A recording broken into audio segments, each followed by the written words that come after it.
آج رہائی کے بعد میرا پہلا دن ہے اور میں نے بلوچستان میں 3 کنونشن میں جانا تھا، ارنائی، پشین اور ذوب، لیکن بدقسمتی سے میں 14 تاریخ کو گرفتار ہوا لاہور میں، اور پھر میں نے آئندہ جو نیکسٹ پوائنٹ ایام تھے وہ میں نے کوٹ لکھپت جیل میں گزارے، اور یوں جو تینوں کنونشن تھے خیبر بلوچستان صوبے میں پشتون بیلٹ میں، وہ وہاں کی مقامی قیادت اور صوبائی قیادت اور ورکر کو خود ہی اٹینڈ کرنے پڑے۔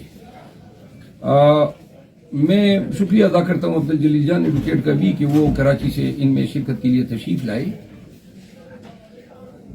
تینوں کنونشن ہماری توقعات سے بہت ہی زیادہ کامیاب رہے۔ آج خان صاحب نے ان پہ مسرت کا اظہار کیا، بلوچستان کے لوگوں کا شکریہ ادا کیا۔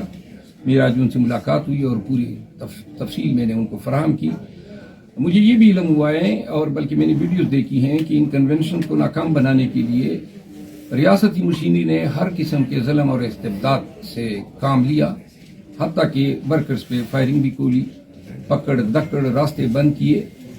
یہ تمام اعمال جو ہیں وہ غنڈہ گردی کے زمرے میں آتے ہیں اور لاقانونیت اور طوائف الملوکی کا منہ ثبوت ہیں۔ ہمیں بلوچستان کی نگران حکومت سے ایسے رد عمل کی توقع نہیں تھی۔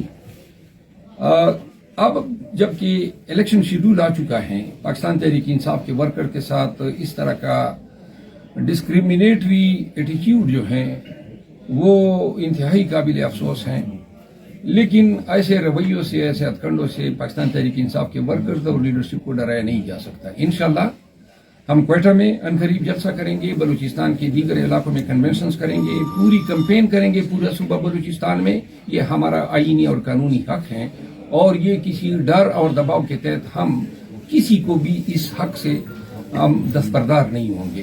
آپ سب کا بہت شکریہ۔